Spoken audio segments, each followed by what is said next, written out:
If you've ever watched a football match where the score totally flips in the 89th minute, you know the absolute chaos that ensues. It's wild, right?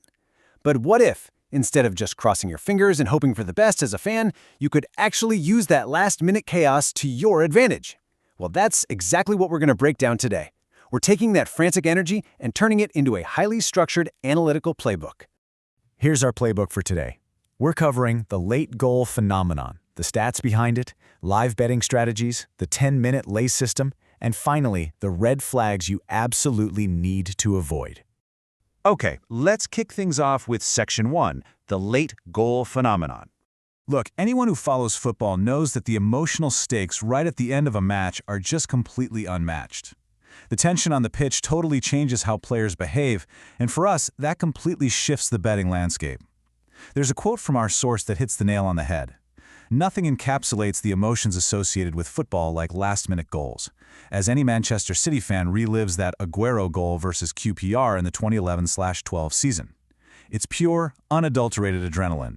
Winning a wager right at the death feels glorious, but losing can absolutely crush your bankroll if you aren't disciplined.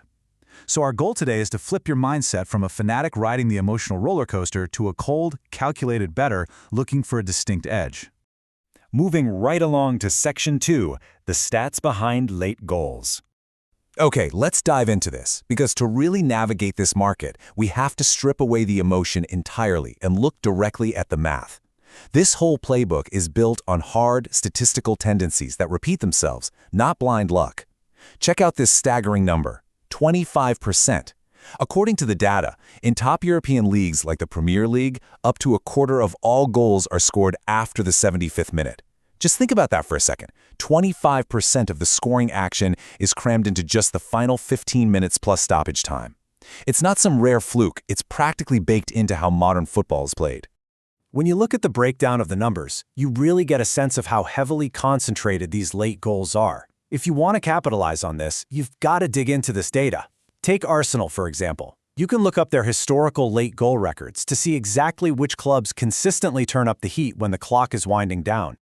So, the million-dollar question, why does this happen? Well, it's actually incredibly logical.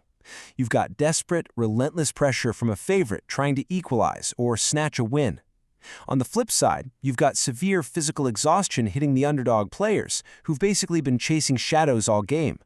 Throw in a sudden lapse in defensive focus, and boom, you've created the absolute perfect storm for devastating counterattacks. It is a structural breakdown on the pitch that we can actually predict. All right, Section 3, live betting strategies. Now that we have our analytical foundation, let's talk offense. We call this the live backing strategy. It's exactly what it sounds like, betting in play for a late goal to happen. As the clock ticks down, the odds constantly increase, which creates some really high-value opportunities. But here is a massive piece of advice. Seriously, avoid pre-match bets for late goals. If you bet before kickoff, the odds are usually pretty mediocre, and you're practically relying on blind luck. You completely throw away your biggest advantage, which is actually watching how the match unfolds in real time. Now, what's really interesting here are the two absolute best scenarios for live backing. First, you've got matches stuck at a draw where a shared point literally helps nobody. Think of two teams desperately needing a win to qualify for a tournament. The second scenario, the underdog is leading or they're stubbornly holding a draw. Why do we love this? Because it forces the favorite to throw everyone forward in pure desperation, inevitably leaving massive glaring gaps at the back.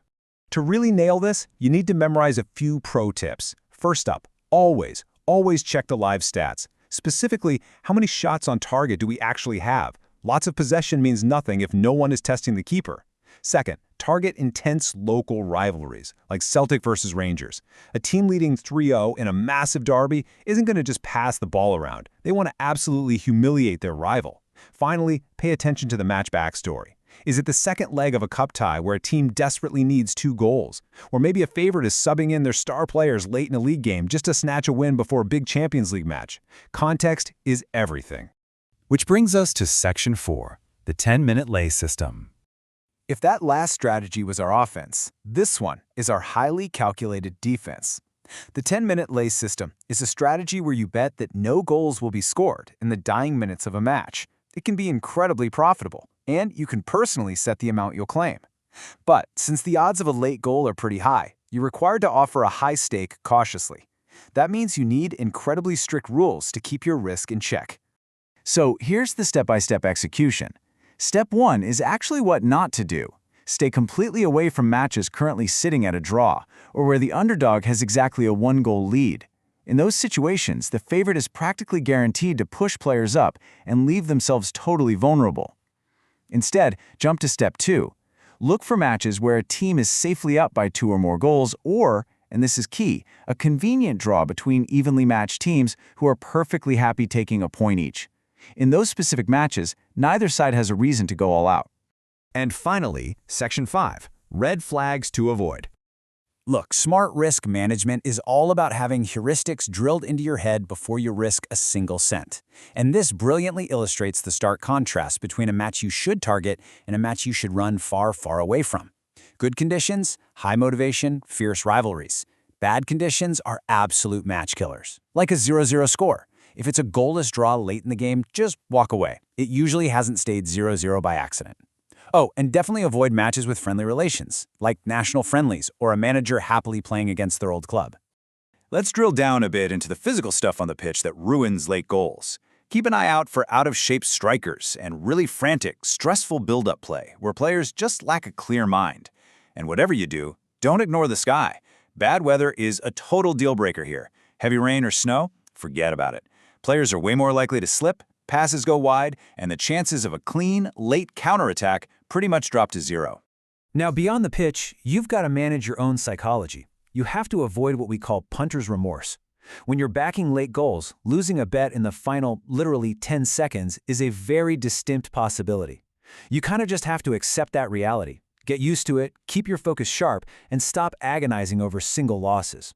Remember, your goal isn't to win every single bet. It's to consistently find high-value odds so that, in the long run, you're handsomely rewarded.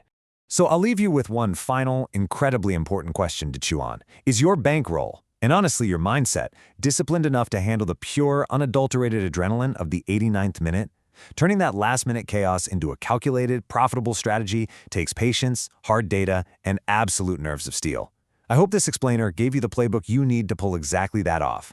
Keep analyzing those stats, and we'll catch you next time.